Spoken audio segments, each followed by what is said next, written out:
আসসালামু আলাইকুম। SSC 2026 batch পরীক্ষার্থী বন্ধুরা, শাওন অনলাইন একাডেমির পক্ষ থেকে তোমাদের সবাইকে জানাই শুভেচ্ছা, অভিনন্দন এবং স্বাগতম।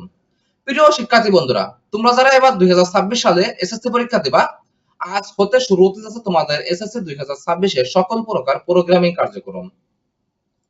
তো আমাদের এই কার্যক্রমের শুরুতে থাকবে আমাদের ডেইলি রুটিন। আমাদের ডেইলি রুটিন মেইনটেন্যান্স এর যে বিষয়টা এটা। কারণ আমরা যদি ডেইলি রুটিনটাকে মেইনটেইন করতে না পারি তাহলে কিন্তু আমরা ভালো কিছু করতে পারবো না। কারণ ডেইলি রুটিনের উপর আমাদের কিন্তু সবথেকে বেশি ফোকাস দিতে হবে। কারণ আমরা প্রতিদিন কখন ভোর কয়টায় ঘুম থেকে উঠবো এবং কয়টায় স্কুলে যাওয়া রেডি হব এবং স্কুল থেকে ফিরে এসে বাসায় এসে আমরা কি কি কাজ করব এবং সর্বশেষ আমরা রাতে কয়টার সময় ঘুমাতে যাব, আমরা কয় ঘন্টা ঘুমাবো। তো শিক্ষার্থী বন্ধুরা, তোমরা দেখো তোমাদের বড় ভাই যারা ছিল এবার 2025 এ এসএসসি পরীক্ষা দিচ্ছে, এরা কিন্তু তাদের পরীক্ষার আগ মুহূর্তে প্রতিটা ধাপে ধাপে কিন্তু তারা সমস্যার সম্মুখীন ছিল। তাদের সব থেকে বড় সমস্যা যেটা ছিল, বড় বাধা যেটা ছিল, সেটা কিন্তু 24 এর গণ অভ্যুত্থান আন্দোলন। এই আন্দোলনের পর থেকে কিন্তু আমাদের দেশে একটা না একটা রাজনৈতিক দল কিন্তু বিভিন্ন প্রকার প্রোগ্রাম, আন্দোলন, সমাবেশ করেই যাচ্ছে। আর যার যে প্রভাবটা কিন্তু তোমাদের উপরও পড়ছে। আর তোমাদের পরীক্ষা যেহেতু 2026 সালে, আর 2026 সালে কিন্তু আমাদের জাতীয় নির্বাচন। তো এই দিক থেকে আমরা যদি বিবেচনা করি তাহলে কিন্তু তোমাদের এসএসসি পরীক্ষার উপর কিন্তু প্রভাব পড়তে পারে। তো শিক্ষার্থী বন্ধুরা, তোমাদের কিন্তু এখন থেকে সকল বিষয়ে প্রস্তুতি নিতে হবে যেন তোমাদের উপর কোনো প্রকার প্রভাব পড়তে না পারে এবং তোমরা সুন্দর একটা রেজাল্ট উপভোগ করতে পারো। তো শিক্ষার্থী বন্ধুরা, এই বিষয়ে পুরো বিস্তারিত বলার আগে তোমাদের কাছে একটাই রিকোয়েস্ট থাকবে, তোমরা এখনো যারা শাওন অনলাইন একাডেমি চ্যানেলটি সাবস্ক্রাইব করো নাই, তোমরা অবশ্যই চ্যানেলটি সাবস্ক্রাইব করবে। আর যারা এখনো শাওন অনলাইন একাডেমি ফেসবুক পেজটি লাইক এন্ড ফলো করো না, তারা লাইক এন্ড ফলো করে রাখবে। তোমরা যারা এবার 2026 এ পরীক্ষা দিবা, তোমাদের এই যে ডেইলি রুটিনটা আছে এখানে, এই যে এই ডেইলি রুটিনটা যদি তোমরা মেনে চলো, তোমরা যেটা ফলো করো, তাহলে আমি বলবো যে তোমাদের কিন্তু আর কোনো সমস্যা হবে না। তোমরা কিন্তু এটার উপর ভিত্তি করে তোমাদের এসএসসি পরীক্ষাতে এ প্লাস, গোল্ডেন এ প্লাস পাওয়া অত্যন্ত ইজি একটা ব্যাপার হয়ে যাবে। তো দেখো, তোমাকে প্রতিদিন ভোর কয়টার সময় ঘুম থেকে উঠতে হবে? তোমাকে কিন্তু ভোর 5:30 এ ঘুম থেকে উঠতে হবে এবং 6টা, অর্থাৎ এই যে আধা ঘন্টা, এই আধা ঘন্টার ভিতর কিন্তু তোমাকে ঘুম থেকে উঠে অজু করে ফজরের নামাজ শেষে হালকা নাস্তা করে পড়াশোনার জন্য রেডি হতে হবে। এবার দেখো, 6টা থেকে 7টা পর্যন্ত তুমি কি করবে? 6টা থেকে 7টা পর্যন্ত যে 1 ঘন্টা সময় আছে, এই 1 ঘন্টা সময় তুমি গণিত, তোমার গণিতের যে বিষয়টা আছে, নতুন কোনো অধ্যায় এবং জটিল যে সমস্যা, এই বিষয়টার উপর ফোকাস দেবে এবং এইটা সমাধান করবে। এবং 7টা থেকে 8টা পর্যন্ত যে 1 ঘন্টা, এই সময়টাতে তুমি ইংরেজি প্রথম এবং ইংরেজি দ্বিতীয়, এই যে ইংলিশ এবং গ্রামার সাইড সহ তুমি এই বিষয়টার উপর ফোকাস দেবে। এবং 8টা থেকে 9টা পর্যন্ত যে 1 ঘন্টা সময়, এই সময়ের ভিতর তুমি হালকা পাতলা নাস্তা, তুমি সকালে নাস্তা করবে। নাস্তা করে তুমি স্কুলে যাওয়ার জন্য রেডি হবে এবং 9টার আগে কিন্তু তোমাকে স্কুলে চলে যেতে হবে। কারণ যেহেতু তোমার 9টা থেকে আমার ক্লাস শুরু হচ্ছে, সেক্ষেত্রে তোমাকে 9টার আগে স্কুলে প্রেজেন্ট থাকতে হবে। এবং 9টা থেকে 2টা পর্যন্ত এই যে কয়েক ঘন্টা সময়, এই কয়েক ঘন্টা সময় কিন্তু তোমার স্কুলের যে বিষয়গুলো থাকবে, যেমন স্কুলের ক্লাস, বিষয়ভিত্তিক পড়াশোনা এবং ক্লাসের উপস্থিতি, অ্যাটেন্ডেন্স, তোমাকে এই বিষয়গুলোর উপর কিন্তু তোমাকে ফোকাস দিতে হবে।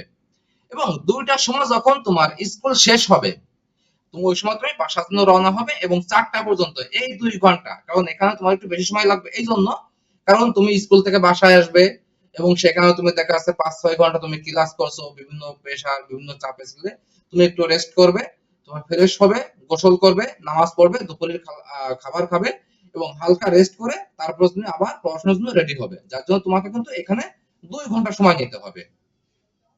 এবার তোমার 4টা থেকে 5টা যে 1 ঘন্টা, এই 1 ঘন্টা এখানে কিন্তু আমাদের 3টে গ্রুপ আছে। যেহেতু সায়েন্স, কমার্স এবং আর্টস, তাহলে সায়েন্সের যারা থাকবে, বিজ্ঞান বিভাগে যারা থাকবে, তারা কিন্তু এই 1 ঘন্টায় দুটো সাবজেক্ট দেখবে। একটা হচ্ছে জীববিজ্ঞান, আরেকটা হচ্ছে রসায়ন। আর যারা কমার্সে আছো, তোমাদের হচ্ছে হিসাব বিজ্ঞান এবং ব্যবসায় উদ্যোগ।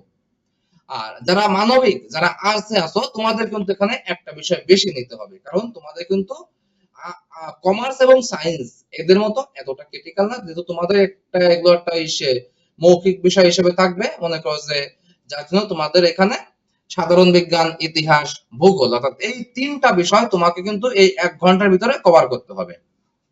এবার যখন তোমার 5টা বেজে যাবে, যেহেতু 5টার সময় কিন্তু আমাদের আসরের আজান দেয়, কিন্তু আমাদের যারা মুসলিম আছে, মুসলিম সম্প্রদায় যারা আছে, তারা কিন্তু 5টা থেকে 5:30 এই আধা ঘন্টার ভিতরে কিন্তু তোমাদেরকে আসরের নামাজ পড়তে হবে। আসরের নামাজ পড়ে তোমাকে পরবর্তী যে প্রোগ্রাম থাকবে, পরবর্তী যে অপশন থাকবে, এগুলো নিজেকে তৈরি করতে হবে।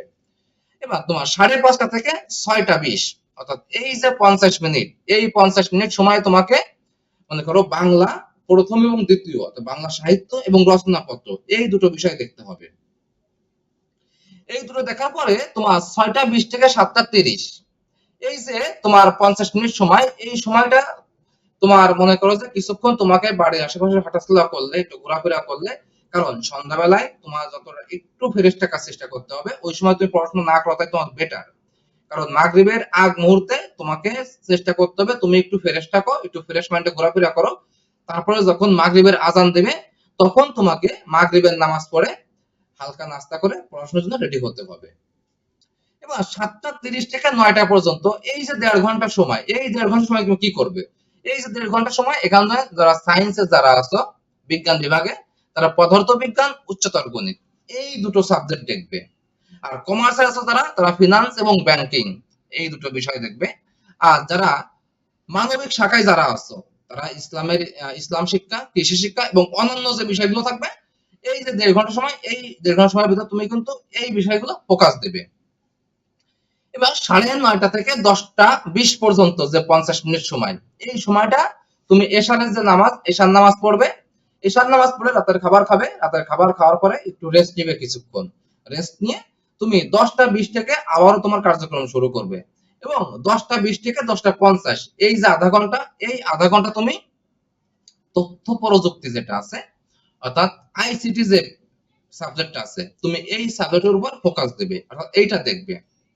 দেখার পরে তুমি 10:50 থেকে 11:50, এই যে 1 ঘন্টা সময়, এই সময়টা তুমি বিগত বছরের যে বোর্ড প্রশ্ন থাকবে, এমসিকিউ প্রশ্ন থাকবে, এইগুলো দেখবে। 11:50 থেকে 5:30 পর্যন্ত যে সময়, এই সময়টা তোমার ঘুমার জন্য। কারণ এই সময়টা তোমাকে ঘুমাতে হবে। কারণ তোমাকে শুধু পড়াশোনা করলে হবে না, পড়াশোনার পাশাপাশি তোমাকে ঘুমাতেও হবে। তুমি যদি না ঘুমাও, তাহলে কিন্তু তোমার মাইন্ড ফ্রেশ থাকবে না এবং পড়াশোনার প্রতি তোমার অনীহা থাকবে। আর শুক্রবারের যে দিনটা থাকবে, এই দিনটা তুমি 1 সপ্তাহে যে পড়াশোনা করছো এটাকে রিভাইজ দিবে, এবং তুমি তোমার নিজের একটা সাপ্তাহিক পরীক্ষা নিজে দিবে। তো এইভাবে তুমি তোমার যে সাপ্তাহিক যে ডেইলি রুটিন, এইভাবে কিন্তু তুমি তোমার এই রুটিনটা শেষ করবে। এই রুটিনটা এইভাবে শেষ করার পরে তোমাকে কিন্তু আরো কিছু বিষয়ের উপর গুরুত্ব দিতে হবে। যেমন প্রতিদিন একই সময়ে ঘুম থেকে ওঠা এবং ঘুমানো নিশ্চিত করতে হবে।